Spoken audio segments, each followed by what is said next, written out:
नमस्कार मंडळी, कृषी दर्शन फोन इन लाईव्ह या कार्यक्रमात आपल्या सगळ्यांचं मनापासून स्वागत. मंडळी, आपल्या महाराष्ट्राचं ऊस हे एक प्रमुख नगदी पीक आहे. ऊसाचं विक्रमी उत्पादन हे आपल्या महाराष्ट्रामध्ये होत असतं. ऊस लागवडीखालील क्षेत्राचा विचार करायचा झाला तर सुमारे 13 लाख हेक्टर क्षेत्र हे ऊसाच्या अंतर्गत येतं आणि यावर्षी महाराष्ट्रामध्ये साखरेचं उत्पादन हे खूप मोठ्या प्रमाणात झालेलं आहे. विक्रमी उत्पादन झालेलं आहे. 130 लाख टन साखर ही केवळ महाराष्ट्रामध्ये उत्पादित झालेली आहे. पण गेल्या काही वर्षांमध्ये एकरी ऊसाचं उत्पादन जर आपण पाहायला गेलो तर ते काहीशे घटत्या प्रमाणात आहे आणि ही फार चिंतेची बाब आहे. यामागे अनेक कारणं आहेत. वेगवेगळ्या किडींचा रोगांचा प्रादुर्भाव असेल, जमिनीची नापीकता असेल, त्याचबरोबर अजून वेगवेगळे कीटकनाशकांचा अतिवापर असेल. या सगळ्या कारणांमुळे ऊसाचं उत्पादन मात्र घटतं आहे आणि गेल्या 3-4 वर्षांपासून हुमणी किडीचा प्रादुर्भाव ही गोष्ट शेतकरी बांधवांना अतिशय चिंता करायला लावणारी आहे आणि म्हणूनच आपण या हुमणी अळीचा बंदोबस्त वेळीच करायला पाहिजे. या अनुषंगाने आज आपण कृषी दर्शन फोन इन लाईव्ह या कार्यक्रमात एका खास विषयावर चर्चा करतोय. आपला आजचा विषय काय आहे पाहूयात. ऊसातील हुमणी किडींचे व्यवस्थापन या विषयावर आपण चर्चा करतोय आजच्या कृषी दर्शन फोन इन लाईव्ह या कार्यक्रमात. आजचा विषय आपण व्यवस्थित समजावून घ्या मंडळी. या कार्यक्रमात आज मार्गदर्शन करण्यासाठी आपण मुंबई दूरदर्शनच्या स्टुडिओमध्ये आमंत्रित केलं आहे डॉक्टर योगेश एकनाथराव थोरात सरांना. नमस्ते सर, कार्यक्रमात आपलं स्वागत. नमस्कार. डॉक्टर थोरात सर हे कृषी वैज्ञानिक आहेत, जैविक नियंत्रण केंद्र प्रवरानगर या ठिकाणी, आणि सरांचा सूत्रकृमी विज्ञान या विषयाचा गाढा अभ्यास आहे. या अनुषंगाने सर आज आपल्याला कार्यक्रमामध्ये मार्गदर्शन करणार आहेत. चर्चेला आपण सुरुवात करूया. डॉक्टर थोरात सर, महाराष्ट्रामध्ये सध्या ऊस पिकाची परिस्थिती काय आहे आणि एकरी ऊसाचं उत्पादन कमी येण्यामागची कारणं काय आहेत याविषयी आपण काय सांगाल? नमस्कार शेतकरी बंधूंनो. देशातील अर्थव्यवस्थेला चालना देण्यासाठी आणि त्यातल्या त्यात ग्रामीण अर्थव्यवस्थेला चालना देण्यासाठी साखर कारखानदारी ही फार मोठ्या प्रमाणामध्ये महत्त्वाचं स्थान आहे. त्याच्यामध्ये मग साखरेचा पुरवठा असेल, इंधन पुरवठा असेल, साखर कारखान्यावर अवलंबून असणारे ऊस उत्पादक असतील, ऊस ग्राहक आहेत, साखर ग्राहक आहेत, कामगार बंधू आहेत, महसूल कर आहे, इत्यादी सर्वच या गोष्टी या सहकारी साखर कारखान्याशी निगडीत आहेत. आणि याच्यामध्ये महत्त्वाचं आहे ते ऊस पिकाचं उत्पादन वाढवणे. जवळपास आपल्या देशामध्ये 55 लाख हेक्टर टन हे लागवडीखाली एवढं क्षेत्र आहे आणि त्याच्यामध्ये देशामध्ये जवळजवळ 355 लाख मेट्रिक टन साखर उत्पादन झालेलं आहे. आपल्या राज्याचं जर उदाहरण घ्यायचं जर झालं तर आपल्या राज्यामध्ये 13 लाख हेक्टर क्षेत्रावर ऊसाची लागवड केली जाते. आणि यावर्षी महाराष्ट्रातून विक्रमी 138 लाख मेट्रिक टन साखरेचं उत्पादन आहे. परंतु हे सर्व जर बघितलं असता महाराष्ट्रामध्ये शेतकऱ्याची ऊस उत्पादकता ही काही दशकापासून म्हणजे गेल्या 10 वर्षांमध्ये जी 90-95 टन पर हेक्टर होती ती आज 70 ते 75 टन पर हेक्टरपर्यंत इथं स्थिरावलेली आहे. आणि याला अनेक कारण आहेत. त्यातील पहिलं कारण आहे की हवामानामध्ये असणारे अवेळी बदल. आज आपल्याकडे योग्य वेळी पाऊस होत नाही. मध्ये आलेलं निसर्गाचं वादळ, गेल्या 3-4 वर्षा पाठीमागे असलेली दुष्काळाची परिस्थिती, तसेच अनेक महत्त्वाचं कारण आपल्याला सांगता येतं.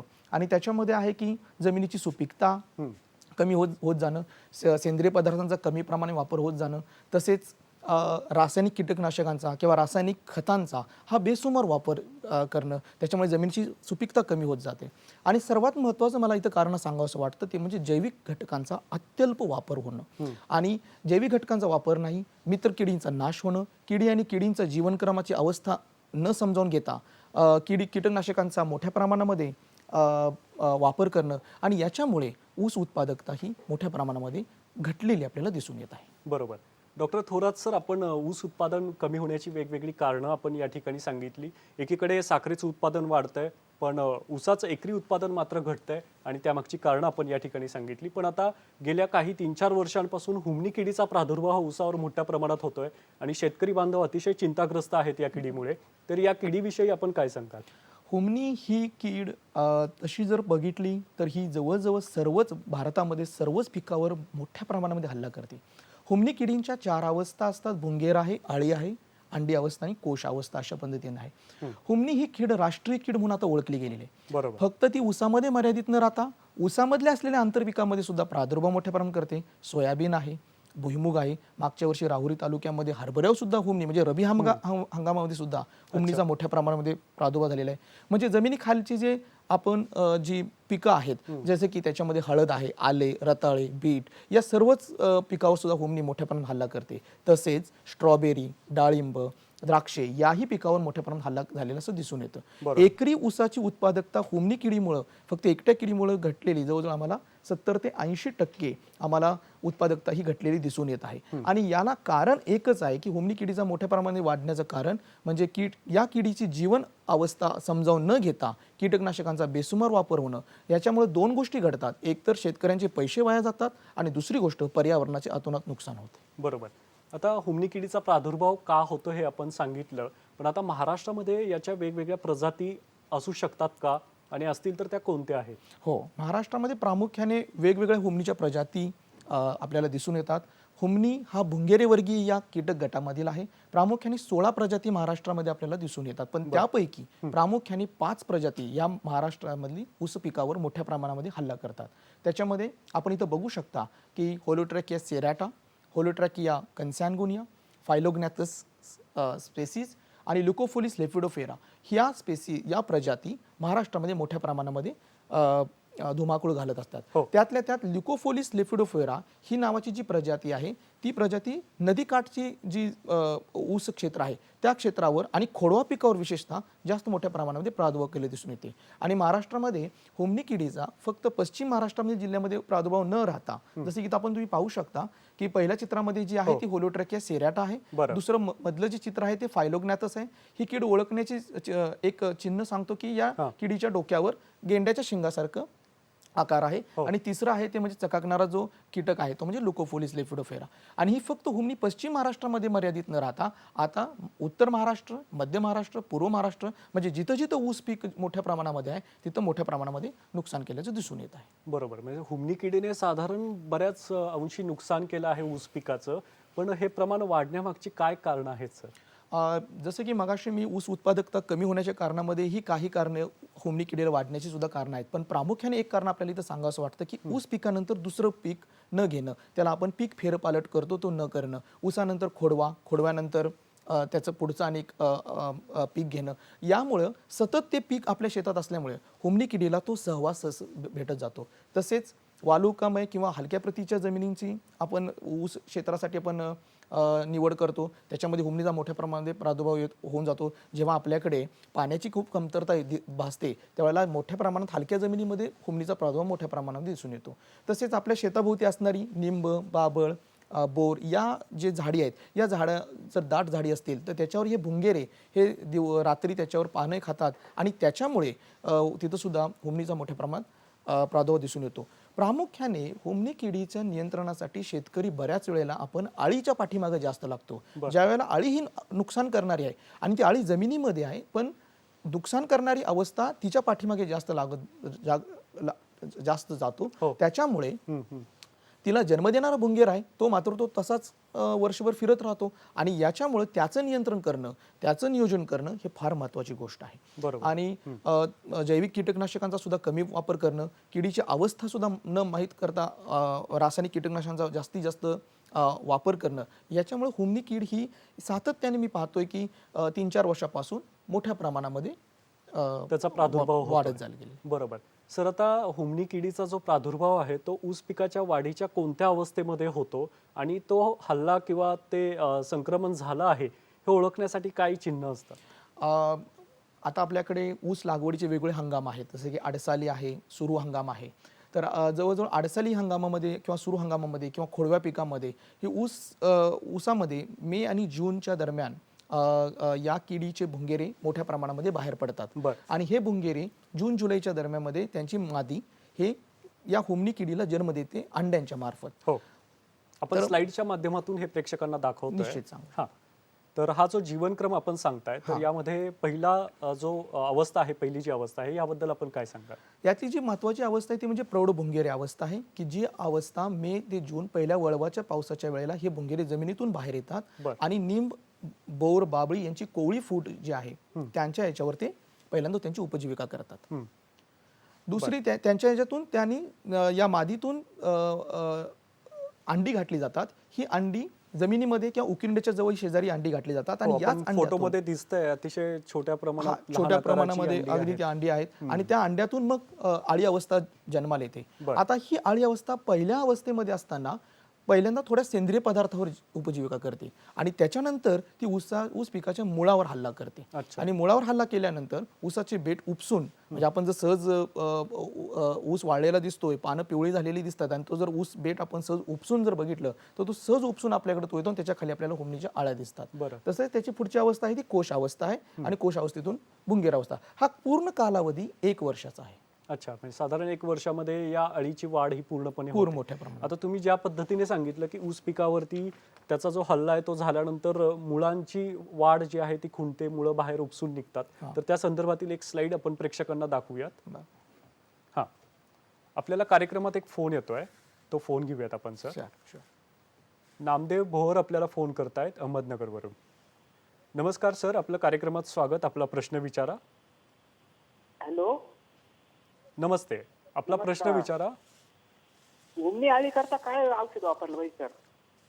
बरं बरं, आपला प्रश्न समजलेला आहे. औषध काय आहे असा त्यांचा प्रश्न आहे, तर आपण काय सांगाल सर? आता हुमणी आळीसाठी आपल्याला बाजारामध्ये रासायनिक कीटकनाशकं भरपूर मोठ्या प्रमाणामध्ये आहेत. तसेच तुम्ही क्लोरपायरिफॉस 1 मिली प्रति लिटर पाण्यामध्ये घेऊन आळवणी करू शकता किंवा फिप्रोनिल 40% अधिक इमिडाक्लोप्रिड 40% असं एक कॉम्बिनेशन, ज्याला आपण 2 घटक एकत्र असलेले असं असणारे सुद्धा एक प्रोडक्ट किंवा रासायनिक कीटकनाशक आपल्या बाजारामध्ये उपलब्ध आहे. त्याचा तुम्ही 150 ग्रॅम ते 200 ग्रॅम 200 लिटर पाण्यामध्ये घेऊन त्याची आळवणी करू शकता. परंतु मला इथं एक निश्चित असं सांगायचं शेतकरी बंधूंना की तुम्ही जैविक कीटकनाशकांचा जसं की त्याच्यामध्ये मेटॅरायझियम आहे, बिव्हिरिया आहे, यांचा वापर करणं खूप महत्त्वाची गरज आहे. कारण रासायनिक कीटकनाशक हा एक तात्पुरता आणि हा शेवटचा पर्याय म्हणून आपण वापरू शकतो. बरोबर, मर्यादित पर्याय आहे हा. त्याच्या अगोदरही काही पर्याय आहेत, याविषयी आपण जाणूनच घेऊया. यापूर्वी आपण सर ऊस पिकावर हुमणी किडीचा प्रादुर्भाव झालेला आहे ओळखण्यासाठी काही गोष्टी आहेत, या गोष्टी आपण सांगत होता, तर काय सांगाल? ऊस पीक जेव्हा हुमणीग्रस्त होतं, जसं की मी आता तुम्हाला सांगितलं की ऊसाला माझ्या हुमणी लागलेली आहे किंवा प्रादुर्भाव झालेला आहे, हे मला प्रादुर्भाव झाल्यानंतर बऱ्याच वेळा दिसून येतं. तुम्ही तर पाहू शकता की एका चित्रामध्ये तुम्ही निरोगी ऊस आहे, पण दुसऱ्या याच्यामध्ये त्याला हुमणी लागलेला ऊस आहे, हुमणीग्रस्त ऊस आपण त्याला म्हणू शकतो. बऱ्याच वेळेला शेतामध्ये आपल्या हुमणी आलेली आहे हे आपल्याला जून, जुलै, ऑगस्ट किंवा सप्टेंबरच्या नंतर समजलं जातं. जेव्हा आपला ऊस पूर्णपणे कोलमडून पडतो, ऊसाची पाने वाळली जातात, प्रथमतः शेतकऱ्याला असं वाटतं की हा सूक्ष्म द्रव्य मूलद्रव्याची कमतरता आहे का, किंवा माझ्याकडून काही पाणी कमी पडले का, खत कमी पडले का. पण बऱ्याच वेळा असं दिसून आलेलं आहे की त्याच्यानंतर तो प्रादुर्भाव वाढत जातो आणि नंतर बेट उपसून आलं की आपल्याला त्याच्या खाली हुमणीच्या आळ्या दिसून येतात. अच्छा, तोपर्यंत तर प्रादुर्भाव हा झालेला तो पूर्णपणे प्रादुर्भाव शेतकरी बांधवांना तसं वाटणं साहजिक आहे, पण शेतकरी बांधवांनो, यामागे हुमणीचा प्रादुर्भाव हे सुद्धा एक कारण असू शकतो. आता हुमणी किडीचं नियंत्रण करण्यासाठी काय पद्धती आहेत, कोणत्या प्रकारे आपण याचं नियंत्रण मिळवू शकतो, हे आपण जाणून घेऊयात. पण तत्पूर्वी घेऊयात एक छोटीशी व्यावसायिक विश्रांती.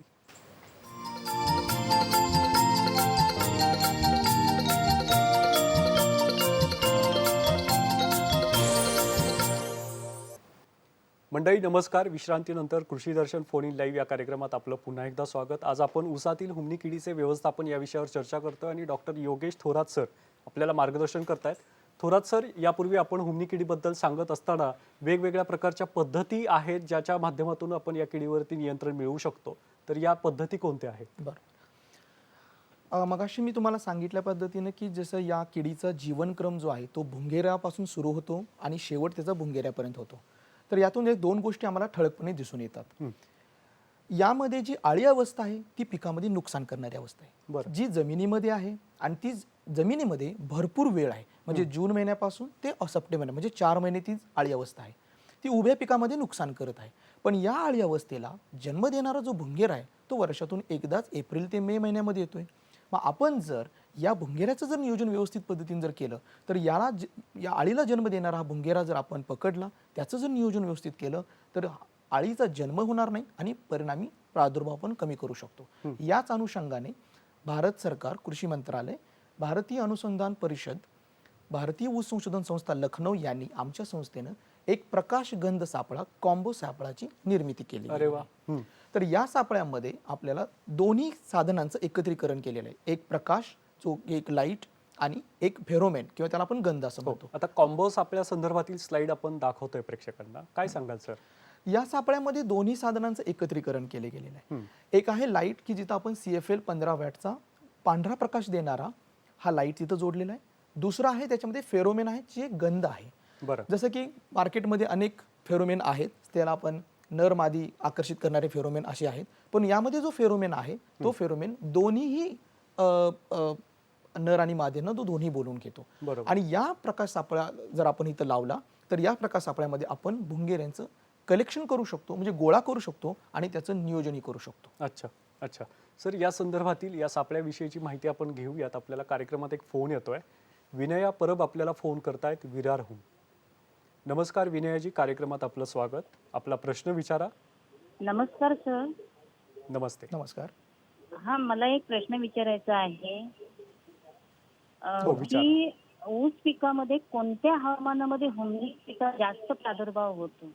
अच्छा, आपला प्रश्न खूप छान आहे. कोणत्या हवामानामध्ये या किडीचा जो प्रादुर्भाव आहे, हुमणी किडीचा, तो जास्त प्रमाणात होतो, असा त्यांचा प्रश्न. अगदी बरोबर प्रश्न आहे हा. ज्या वेळेला पाण्याची टंचाई आपल्याकडे येते किंवा आपल्याकडे ज्या वेळेला, जसं की मी मगाशी सांगितलं की वळवाच्या पावसात झाल्यानंतर जर मान्सूनचा पाऊस जर आला नाही किंवा तो गॅप पडला किंवा त्याच्यामध्ये जर काही दिवस पाऊसच आपल्याकडे आला नाही, तर अशा वेळेला हुमणी किडीचा प्रादुर्भाव मोठ्या प्रमाणात झालेला दिसून येत आहे. म्हणजे पूरक वातावरण निर्माण होतं. पूरक वातावरण त्याचं निर्माण होत जातं.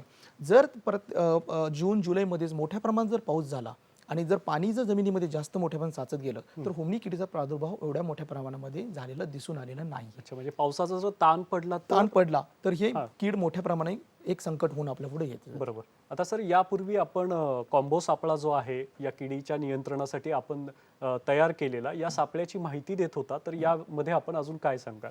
हा सापळा जसं की याच्यामध्ये पडली गेलेली जी कीड आहे ती पुन्हा पाठीमागे जाऊ शकत नाही. तसं इथं तुम्ही पाहू शकता की मी काही त्याचे छोटेसे, अरे वा. हा हा, आपण शेतकरी बांधवांना दाखवूयात.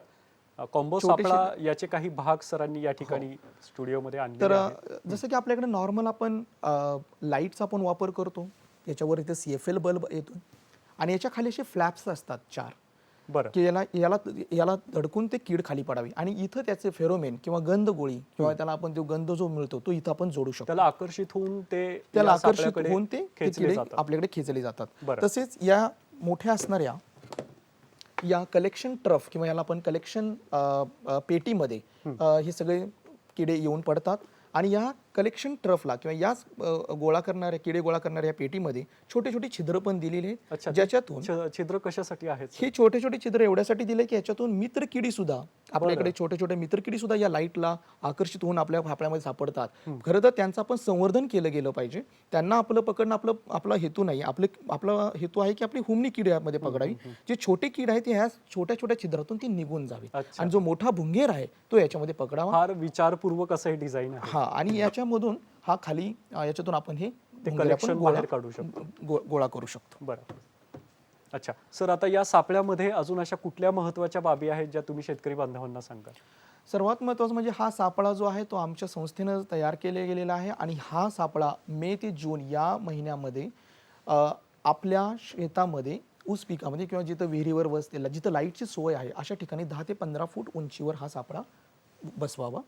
दुसरी गोष्ट, बऱ्याच वेळा आम्ही शेतकऱ्यांच्या समोर गेल्यानंतर अशाही आम्हाला समस्या आल्या की सर माझ्या शेतामध्ये लाईट नाहीये किंवा माझ्या शेतामध्ये लाईटची सोय नाही, तर तिथं आम्ही चार्जिंगचे बल्ब सुद्धा तयार आहेत किंवा चार्जिंगचे बल्ब सुद्धा देण्याची आपण व्यवस्था केलेली आहे. काही ठिकाणी सोलार ऑपरेटेड किंवा ज्या सूर्य ऊर्जेवर चालणारे सुद्धा काही असे सापळे आहेत, तर ते सापळे सुद्धा आपण इथं त्यांना देऊ शकतो. मुख्य हेतू इथं हा आहे की हा जन्म देणारा जो भुंगेर आहे जो वर्षातून एकदाच येतो त्याला पकडणं, जेणेकरून अळीचं नियोजन करण्यासाठी आपल्याला मदत होत जाते. बरोबर.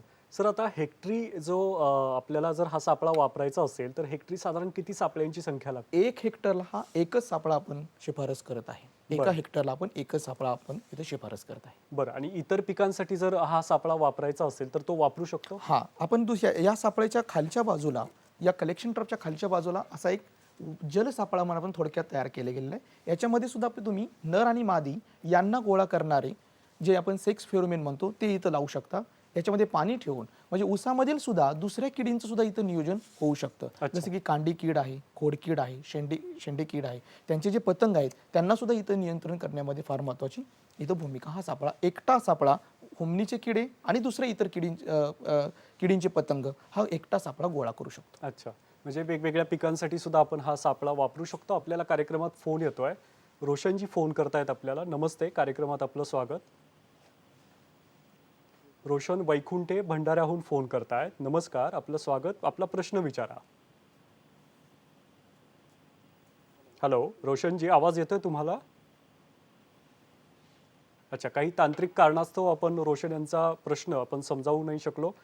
सर, आता या सापळ्याविषयीचे काही प्रात्यक्षिक आपण एक व्हिडिओच्या माध्यमातून प्रेक्षकांना दाखवूयात. हा, तर या व्हिडिओमध्ये आपण आता दाखवतोय प्रेक्षकांना की हा जो हुमणी किडा आहे तो कशा पद्धतीने या सापळ्यामध्ये ट्रॅप झालेला आहे. तो बघू शकतो. तर प्रेक्षकांना आपण हा व्हिडिओ आता स्क्रीनवर दाखवतोय. खूप चांगल्या प्रकारे याचे परिणाम आपल्याला पाहायला मिळत आहेत. सर, काय सांगाल? हा जो व्हिडिओ आहे या व्हिडिओमध्ये तुम्ही बघू शकता की एका सापळ्यामधून एका शेतकऱ्याकडे आम्हाला 2 दिवसामध्ये मिळालेलं हे गोळा झालेले भुंगेरे. मला शेतकरी बांधवांना इथे एकच सांगायचं की यातला मादी भुंगेरा जो आहे तो सर्वसाधारणपणे एका वेळेला किंवा या एका महिन्यामध्ये 50 अंडी देतो. म्हणजे एक मादी भुंगेरा हा 50 अळ्यांना जन्म देतो. बरं. समजा आपण असंच गृहीत धरूया की माझ्या सापळ्यामध्ये फक्त 50च भुंगेरे आलेले आहेत. 50 भुंगेऱ्यापैकी काही 25 नर आहेत, 25 मादी आहेत असं पण धरूया. हो. 25 मादी भुंगेऱ्या गुणिले त्यांनी घातलेली 50 अंडी असं आपण एक धरूया. बरं. जेणेकरून 1250 ह्याचा जे गुणाकार आहे तो 1250 होईल आणि तो 1250 आळ्या ह्या ऊसामध्ये जायच्या अगोदरच आपण निश्चित पद्धतीनं त्यांचं नियोजन करू शकतो. आणि जसं तुम्ही आता व्हिडिओमध्ये बघितलं असाल की 1000, 1500 आणि ह्यावर्षी आम्ही जे आमच्या बांधावर शेतकऱ्याच्या बांधावर जाऊन आम्ही जे गोळा केले किडे आहेत एका वेळेला आम्ही 1000, 500 इतके पण मोठ्या प्रमाणात भुंगेऱ्या आपण गोळा करतो. म्हणजे भुंगेऱ्याला जर नियोजन केलं तर अळीचं नियोजन होऊ शकतं हे निश्चित आहे. बरोबर. सर, खूप चांगल्या प्रकारचे परिणाम या सापळ्याच्या माध्यमातून आपल्याला पाहायला मिळत आहेत. खरोखरच तुमचं अभिनंदन. पण आता हा सापळा जर आपल्याला उपलब्ध करायचा असेल, शेतकरी बांधवांना हवा असेल, तर त्यासाठी काय प्रक्रिया आहे, कुठे संपर्क करायचा? यासाठी तुम्ही आमची जी संस्था आहे भारतीय ऊस संशोधन संस्था लखनौ यांच्याशी संपर्क करू शकता किंवा आमचं जे केंद्र आहे, जे प्रादेशिक केंद्र आहे या जैविक नियंत्रण केंद्र प्रवरानगर, तालुका राहता, जिल्हा अहमदनगर, इथेही तुम्ही आमच्याशी संपर्क करू शकता. बरोबर. म्हणजे तुमच्याशी संपर्क केल्यानंतर शेतकरी बांधवांनो आपल्याला हे जे काही सापळे आहेत जैविक नियंत्रण केंद्र प्रवरानगर या ठिकाणाहून मिळू शकतात. आता ट्रॅप सोडून म्हणजे सापळा सोडून अजून असे काही उपाय आहेत हुमणी किडीला नियंत्रित करण्यासाठी, याबद्दल आपण काय सांगा? निश्चित. आम्ही इथे एक महत्त्वाची गोष्ट अशी इथं सांगावीशी वाटते की फक्त हा सापळा हा एकच याचा उपाय नाही आहे. ह्याच्याबरोबर शेतकऱ्यांनी दुसरे जे उपाय आहेत ते एकात्मिक पद्धतीने घेतले गेले पाहिजेत. त्याच्यामध्ये पहिले महत्त्वाचं आहे ते म्हणजे जमिनीची खोल नांगरट करणे. आता जमिनीची खोल नांगरट केल्यामुळे काय होईल की हा जो कोशावस्थेमध्ये किंवा जो भुंगेरा अवस्था जी जमिनीमध्ये लपून बसलेला आहे ते नांगरट केल्यामुळे ते उन्हाला एक्सपोज होतील आणि शिवाय बगळे, मैना किंवा जे पक्षी जे ट्रॅक्टरच्या पाठीमागून असतात अशा वेळेला आपण पाहतो की ते पक्षी जे किडी वेचून खात असतात तर तिथेही त्याचं चांगल्या पद्धतीचं नियोजन केलं गेलं जातं. दुसरी गोष्ट, जर शेणखत टाकायचं असेल तर आपल्याला निश्चित पद्धतीने त्याच्यामध्ये आपल्याला मेटॅरायझियम हे आपल्याला 10 किलो प्रति टन हे आपल्याला तिथं शेणखतामध्ये ते मिसळून मेटॅरायझियम हे दिलं गेलं पाहिजे. हा झाला एक पूर्व मशागत आणि पूर्व याच्यामध्ये भाग. दुसरा भाग एक असा आहे की ज्यावेळेला अळीचं नियोजन येतं, ज्याच्यावर मगाशी एक प्रश्नही आला होता, त्याच्यामध्ये फार महत्त्वाची गोष्ट आहे की तिथं जैविक कीटकनाशकांचा वापर करावा. त्याच्यामध्ये मेटॅरायझियम आहे, बिविरिया आहे, हे आपल्याला जे जैविक बुरशीनाशकं जे आहेत ती जैविक कीटकनाशकं आपल्याला प्रति एकरी 1 लिटर 200 लिटर पाण्यामध्ये घेऊन त्याची आळवणी जर केली तर निश्चितपणे तुम्ही इथं बघू शकता स्क्रीनवर की ते आळीवर हिरव्या रंगाचा थर जो येतो तो मेटॅरायझिममुळे येतो आणि जर आळीवर जर पांढऱ्या रंगाचा थर येत असेल तर तो बिविरिया नावाच्या जैविक कीटकनाशक आहे ज्याच्यामुळे तो येतो. सर या ठिकाणी मी आपल्याला काही वेळासाठी थांबवतोय. आपल्याला कार्यक्रमात नांदेडहून फोन येतोय. केशवजी सूर्यवंशी आपल्याला फोन करतायत. नमस्कार केशवजी, आपलं कार्यक्रमात स्वागत. आपला प्रश्न विचारा. हा सर, ऊसामध्ये पाचट राखलेली आहे आपण, त्याच्यामुळं हुमणीचा प्रादुर्भाव वाढतो का ते विचारायचं. बरोबर, आपला प्रश्न समजलेला आहे सर. काय सांगाल आपण? हो, हा बऱ्याच शेतकऱ्यांचा प्रश्न आहे की जेव्हा ऊसामध्ये आम्ही पाचट ठेवतो त्यावेळेला हुमणीचा प्रादुर्भाव मोठ्या प्रमाणात दिसून येतो. परंतु आपल्याला मी मगाशी तुम्हाला सांगितलं पाहिजे की ह्याच्या जीवनक्रमाकडे बघितलं गेलं पाहिजे. हुमणीची जी पहिली अवस्था आहे ती काही सेंद्रिय पदार्थ उपजीविका करते हे निश्चित आहे. परंतु जर पूर्ण कुजलेलं एखादं पाचट असेल, पूर्ण कुजलेलं शेणखत असेल, त्याच्यासाठी आपल्याला काय करावं लागेल तर त्या पाचटावर आपल्याला 2% युरियाची फवारणी किंवा सिंगल सुपर फॉस्फेटची फवारणी किंवा पाचट कुजवणारे जे जीवाणू आहेत त्यांची जर फवारणी केली, जेवढ्या लवकर ते पाचट कुजून जमिनीमध्ये जाईल तर ते त्याच्यामध्ये उलट हुमणी होणार नाही. कारण ते पूर्ण तयार झालेलं जे शेणखत आहे किंवा जे पूर्ण तयार झालेलं जे पाचट खत आहे ते पाचट खतामध्ये जैविक कीटकनाशकांना वाढण्यासाठी भरपूर वाव मिळेल आणि त्याच्यामुळे पहिल्याच अवस्थेमध्ये हुमणी किडीचं निश्चित पद्धतीने नियोजन होतं. पण जर पाचट न कुजवता अपूर्णरित्या जर आपण नुसतंच पाचट ठेवून दिलेलं आहे तर त्या पद्धतीमध्ये सुद्धा कधी कधी हे दिसून आलेलं आहे की हुमणीचा प्रादुर्भाव वाढलेला दिसून आलेला आहे. बरोबर, अतिशय सखोलपणे आपण या प्रश्नाचं विश्लेषण केलेलं आहे सर. आता जैविक नियंत्रण याविषयी आपण यापूर्वी सांगत होता, तर यामध्ये अजून काय महत्त्वाचे मुद्दे आहेत? महत्त्वाचं म्हणजे की जे मगाशी मी सांगितलं की बिविरिया आणि मेटॅरायझियम यांचा पहिला हा वापर एक महत्त्वाचा आहे. आता इथे शेतकऱ्यांनी एक लक्षात ठेवायला पाहिजे की इथं थोडासा आपल्याला वेळ पण दिला पाहिजे, कारण हे जैविकरित्या हे काम करणार आहेत. ह्यासाठी आपल्या शेतामध्ये भरपूर प्रमाणामध्ये सेंद्रिय पदार्थ पाहिजेत, आपल्या जमिनीमध्ये ओलावा पाहिजे आणि सगळ्यात महत्त्वाचं म्हणजे की हे कीटकनाशक वापरल्यानंतर कोणतेही कीटकनाशक ॲटलिस्ट म्हणजे कमीत कमी 20 ते 25 दिवस तुम्ही न वापरलं गेलं पाहिजे. म्हणजे या कीटकनाशकांना थोडासा वेळ दिला गेला पाहिजे की त्यांनी त्या किडीवर त्यांचा परिणाम दिसण्यासाठी. तर हे फार महत्त्वाची गोष्ट आहे. हां, शेतकरी बांधवांनो, EPN तंत्रज्ञान काय आहे हे आपण जाणून घेऊयात. तत्पूर्वी घेऊयात एक छोटीशी व्यावसायिक विश्रांती.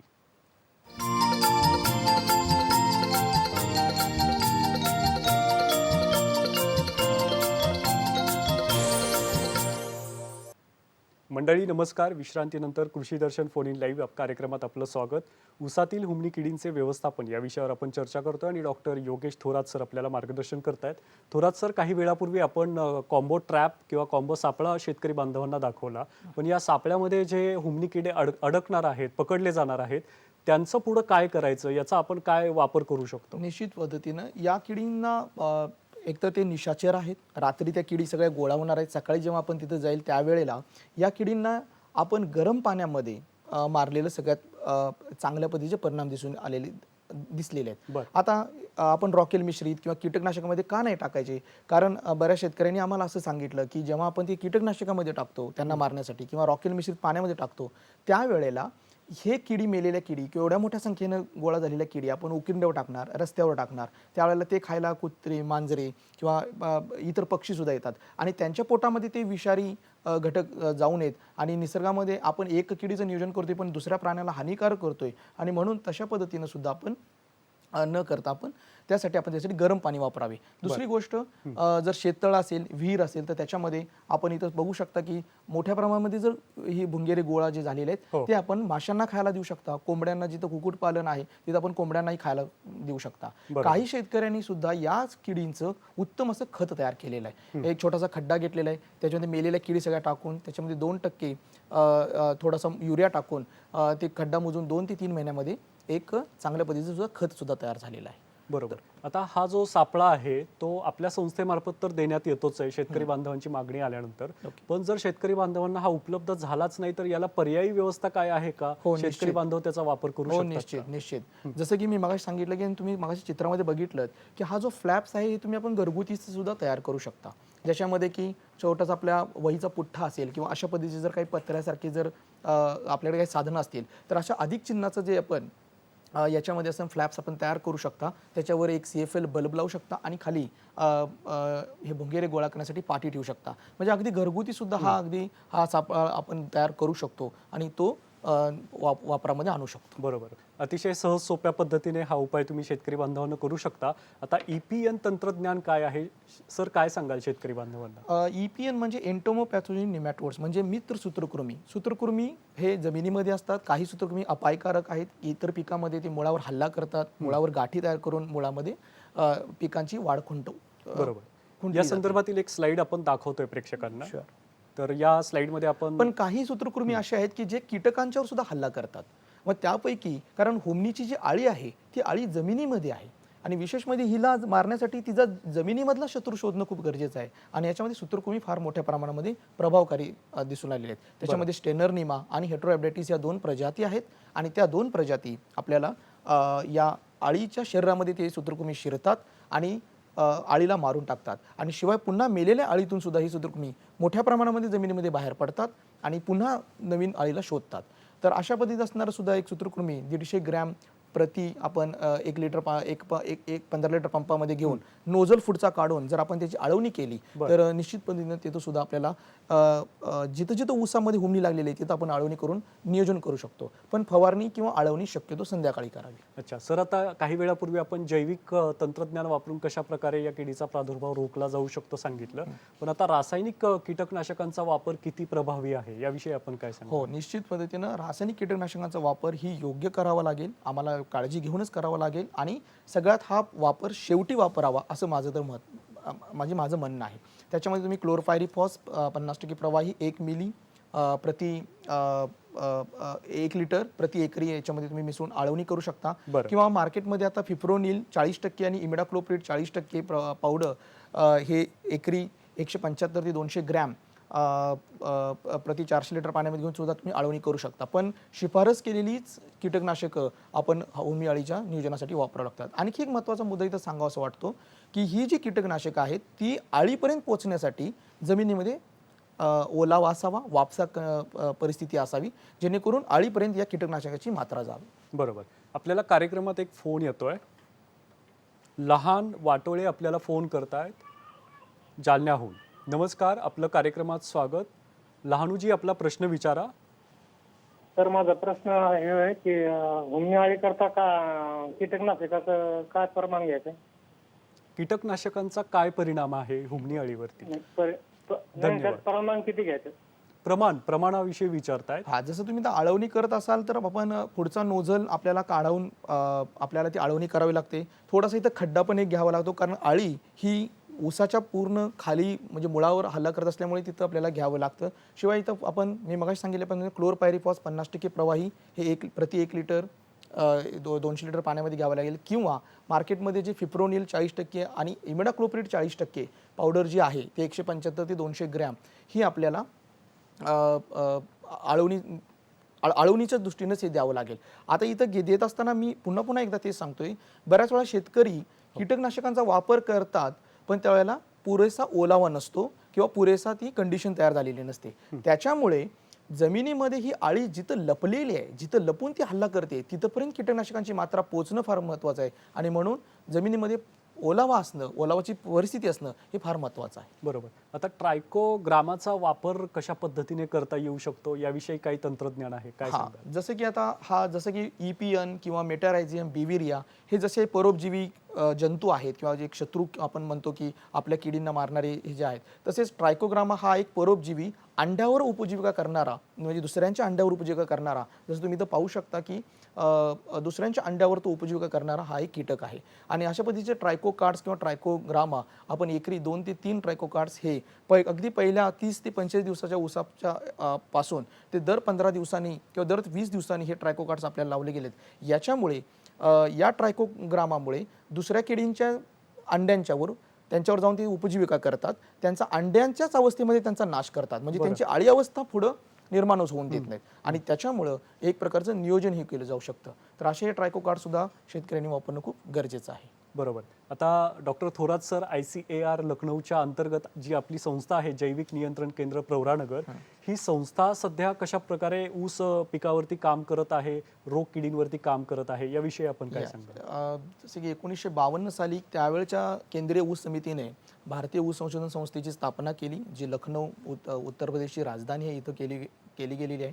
आणि त्याच्यानंतर ऊस संशोधन करणे, देशातील वेगवेगळ्या ऊस संशोधनामध्ये समन्वय करणे, त्याला ऑल इंडिया कोऑर्डिनेटर आम्ही असं म्हणतो, त्या समन्वय करण्यासाठी हे या संस्थेची स्थापना झालेली आहे. आणि याच संस्थेमार्फत महाराष्ट्रामध्ये 1978 साली पद्मश्री डॉक्टर विठ्ठलराव विखे पाटील सहकारी साखर कारखाना प्रवरानगर येथे जैविक नियंत्रण केंद्राची स्थापना झाली. मला इथं एक विशेष सांगू वाटतं की याच केंद्रामार्फत, म्हणजे इतकं हे जुनं केंद्र आपल्या प्रवरानगर येथे आहे, आणि याच केंद्रामार्फत ऊसावरील 90च्या दशकामध्ये आलेली पायरीला कीड आणि 2004-5 दरम्यान असलेली लोकरी मावा कीड, या किडीवर परोपजीवी कीटक सोडून त्यांचं नियोजन करण्यामध्ये या केंद्राचा मोठ्या प्रमाणामध्ये सहभाग आहे. खूपच छान काम या संस्थेमार्फत केलं जात आहे. आता सर, ऊस पिकावर अजून वेगवेगळ्या प्रकारचे रोग आणि किडींचा प्रादुर्भाव होतो, तर हे कोणते रोग आहेत, याविषयी आपण काय सांगाल? किडींचा कोणता समावेश आहे? ऊसामध्ये जर आपण वर्गीकरण जर केलं तर आपल्याला पहिला ऊस पोखरणाऱ्या किडी हा एक फार मोठ्या प्रमाणामध्ये आपल्याला पहिल्यांदा बघायला मिळतात. म्हणजे ऊस लागणीपासून या किडींचा मोठ्या प्रमाणामध्ये प्रादुर्भाव होत जातो. त्यामध्ये पहिली कीड येते ती म्हणजे खोडकीड आहे, की जी पहिल्या 30-45 दिवसामध्ये ही आपल्याला खोडकीड मोठ्या प्रमाणामध्ये नुकसान करत असते. त्याच्यानंतर कांडी कीड आहे आणि ही शेंडी कीड आहे.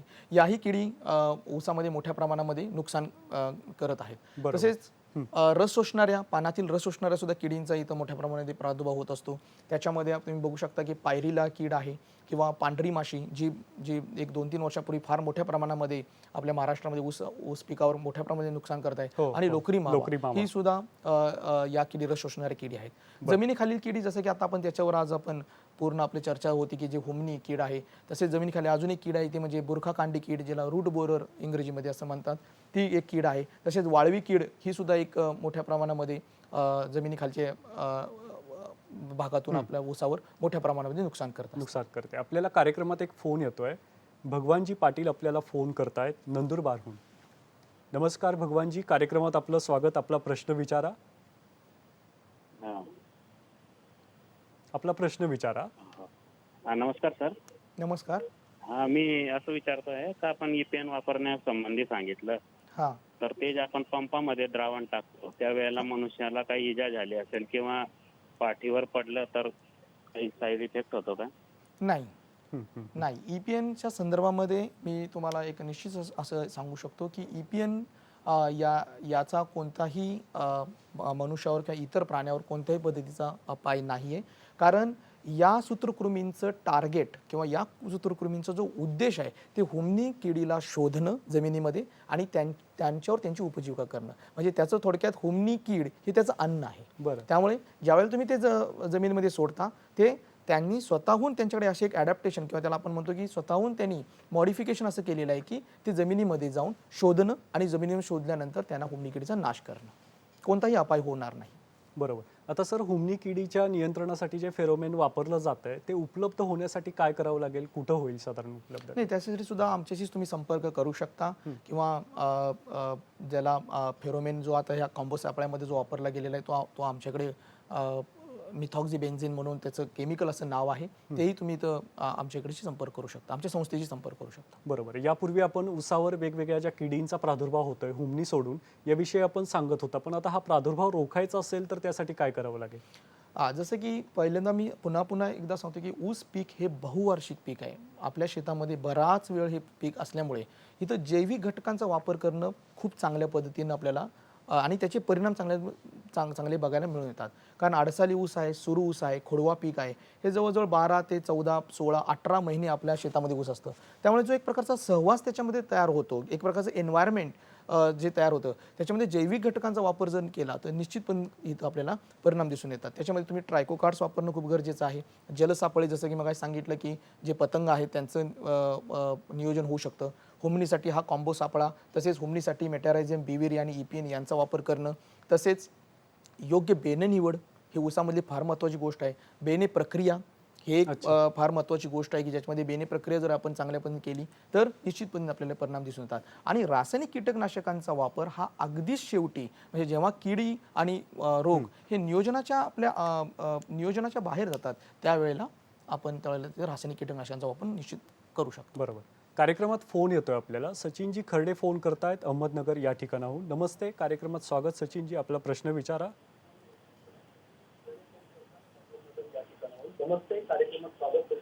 हा, आपल्या टीव्ही संचाचा आवाज कृपया बंद कराल का आणि आपला प्रश्न लगेचच विचारा. कार्यक्रमाची वेळ मला थोडी असं शिल्लक आहे. विचारायचं का मुरमाड जमिनीत हुमणी कीड जास्त पडते का काळवट जमिनीत जास्त पडते, पण हे केलं पाहिजे ना बुवा? हो सर, काय सांगाल आपण? हा बरोबर. मुरमाड जमिनीमध्ये काळवट जमिनीत केली पाहिजे ऊसाची लागवड? हो बरोबर, अगदी धन्यवाद. बरोबर. आपला अगदी प्रश्न बरोबर. समजलेला आहे. मुरमाड जमिनीमध्ये मी मगाशी सांगितलं की जमिनीचा वापर केल्यामुळे हलकी जमीन आहे त्याच्यामध्ये हुमणीला मोठ्या प्रमाणे वाढण्यास इथं मदत होत असते. सर्वात महत्त्वाचं म्हणजे मुरमाड जमीन जी आहे त्याच्यामध्ये पाण्याची जी टिकून राहण्याची क्षमता आहे किंवा पाणी जे आपण जमिनीमध्ये पाणी टिकून राहण्याची क्षमता आहे ती कमी असल्यामुळे तिथं पाण्याचा ताण लवकर येतो, जास्त पडत. त्यामुळे काळ्या रानामध्ये आणि मुरमाड रानामध्ये जेव्हा पाण्याच्या दोन पाळ्यामधलं जे अंतर आहे ते वेगवेगळं आहे. त्यामुळे ज्यावेळेला पाण्याचा ताण जर बसला तर ही हुमणी कीड मोठ्या प्रमाणामध्ये अजून नुकसान करण्यामध्ये येऊन जाते. सर, आता हे झालं किडींविषयी, पण ऊसावर वेगवेगळे रोग सुद्धा आढळून येतात. थोडक्यात या रोगांचं नियोजन कसं करायला पाहिजे, यासाठी काय उपाय आहेत? आता आपल्या महाराष्ट्रामध्ये आम्ही जे अभ्यास आता आम्ही करत आहोत, आमच्या केंद्रामध्ये आम्ही 2 शास्त्रज्ञ आहोत. तर आम्ही जेव्हा इथं पाहत आहे की आपल्या ऊसावर आता रोगांचाही मोठ्या प्रमाणामध्ये प्रादुर्भाव होत आहे. त्यामध्ये तांबेरा रोग आहे, त्याच्यामध्ये तपकिरी ठिपके हा एक रोग आहे, पाने पिवळी होणे, चाबूक काणी, गवताळ वाढ हे आणि पोक्का बोईंग म्हणून हा एक नवीन एक रोग आपल्या ऊसावर आता मोठ्या प्रमाणामध्ये वाढत आहे. आणि या रोगांचं नियोजन मी पुन्हा एकदा सांगतोय की हे जे रोग आहेत त्यातले बहुतांश रोग हे बेण्यांच्या माध्यमातून ते पुढे जात आहेत. त्यासाठी आपल्याला बेने प्रक्रिया करावी लागेल. त्यासाठी मॅनकोझेब आपल्याला वापरावं लागेल किंवा एखादं जे डायथेनियम 45 आहे ते आपल्याला इथं वापरावं लागेल, जेणेकरून रोगग्रस्त जे बेणं आहे ते आपण त्याच्यातून आपण डिस्कार्ड किंवा त्यातून ते वेगळं काढून घेऊ शकतो. तसेच जर रोग आला तर त्याच्यावर एखादं स्प्रेइंग पण घेऊ शकतो, एखादी फवारणी पण एखाद्या बुरशीनाशकाची घेऊ शकतो. ॲझॉस्ट्रिस्ट्रॉबिन आणि डायफेनोकोझोल म्हणून नावाचे जे आता जे बुरशीनाशक आहे ते आता बाजारामध्ये आहे आणि ते ऊसावर रोग नियंत्रण करण्यासाठी वापरू शकता. सर, आता आपल्या अनुभवानुसार आपण शेतकरी बांधवांना एकरी ऊसाचं उत्पादन वाढवण्यासाठी काय नियोजन करायला पाहिजे? ऊसाचं संरक्षण केलं तर उत्पादनात थेट कशा पद्धतीने त्याचा परिणाम होतो, याविषयी आपण माहिती द्यावी. निश्चित. मी आजही एक सर्वात महत्त्वाची गोष्ट सांगतो की पिकावरील कीड आणि रोगांचं नियोजन हे पिकातील अन्नद्रव्य नियोजनावर अवलंबून आहे. म्हणजे इंटिग्रेटेड पेस्ट मॅनेजमेंट हे इंटिग्रेटेड न्यूट्रिएंट मॅनेजमेंट फार अवलंबून आहे. बऱ्याच वेळेला आम्हाला असं ऊसामध्ये असं आढळून आलेलं आहे की नत्रयुक्त खतांचा जास्त पुरवठा केला की याच्यामध्ये रोग आणि किडींचा प्रादुर्भाव मोठ्या प्रमाणात झालेला दिसून आलेला आहे. तसं दुसरं एक महत्त्वाची गोष्ट म्हणजे मी पुन्हा सांगतो की ऊस हे बहुवार्षिक पीक आहे. ऊस हे जास्तीत जास्त वेळ आमच्या शेतामध्ये असतं आणि त्याच्यामुळे इथं जैविक नियंत्रणाचा वापर करणं, त्या जैविक नियंत्रण नुसता वापर नाही, त्याचं सातत्य पण ठेवणं, त्यांना वेळ देणं हे एक फार महत्त्वाची गोष्ट आहे. कारण हा एक प्रकारचा त्यांना सहवासी भेटत येतं जातोय. आणि ऊस बेणे प्रक्रिया आणि ऊसामधली योग्य बेणे निवड हे फार महत्त्वाचे मुद्दे आहेत की जे ऊस उत्पादनामध्ये आपल्याला उपयोग पडू शकतो. बरोबर. डॉक्टर थोरात सर, कार्यक्रमाची वेळ अगदीच थोडी शिल्लक आहे, तर हुमणी किडीविषयीचे महत्त्वाचे मुद्दे शेतकरी बांधवांना आपण काय सांगाल? हुमणी किडीमध्ये फार महत्त्वाचा पहिला मुद्दा म्हणजे त्यांचं भुंगेरे नियोजन, जे मी या सापळ्यांच्या माध्यमातून आपल्याला तुम्हाला सांगितलं. दुसरी गोष्ट, अळीचं नियोजन जर करायचं असेल तर त्यासाठी पहिला जैविक कीटकनाशकांचा वापर करणं, त्यासाठी त्यांना वेळ देणं आणि गरज पडली तर रासायनिक कीटकनाशकांचा हा शेवटी वापर देणं. आणि तिसरी महत्त्वाची गोष्ट म्हणजे आपल्या शेतामधली तण किंवा आपल्या शेतामधली असणारी स्वच्छता किंवा जैविक घटकांचा वापर हे जर आपण एकत्रित पद्धतीने केलं तर हुमणीचं निश्चित पद्धतीनं उच्चाटन केल्याचं दिसून आलेलं आहे. बरोबर. सर, आता आपल्या संस्थेमध्ये अजून कोणकोणत्या प्रकारचं नवीन संशोधन सुरू आहे, याविषयी आपण काय सांगाल? आमच्या संस्थेमध्ये आता आम्ही माझ्याबरोबर डॉक्टर DN बोरसे सर म्हणून आहेत, ते मायक्रोबायोलॉजिस्ट आहेत. ऊसामधील रस आणि त्या रसामधले जेव्हा ऊस तुटतो आणि ऊस तुटल्यापासून ते कारखानदारीपर्यंत नेसतोपर्यंत किती त्याच्यामध्ये घट होते त्याच्या संदर्भात सुद्धा अभ्यास सुरू आहे. सरांचा हुमणी किडीवर या हुमणी अळीवर एखादा परोपजीवी बॅक्टेरिया आपण म्हणतो सूक्ष्मजीव त्याच्यावर त्यांचाही अभ्यास सुरू आहे. तसेच आमच्या याच्यामध्ये आम्ही कीड आणि रोग यांचं नियोजन इथं करण्यामध्ये आता आमचा अभ्यास सुरू आहे. हो, खूपच छान. आता बायोडिझेलला जर आपल्याला पर्यायी म्हणून वापरायचं असेल, इथेनॉलचं उत्पादन करायचं असेल, तर ऊस उत्पादन हे फार महत्त्वाचं आहे. केंद्रीय मंत्री गडकरी साहेब पण यावेळी वेळोवेळी मार्गदर्शन करतात शेतकरी बांधवांना.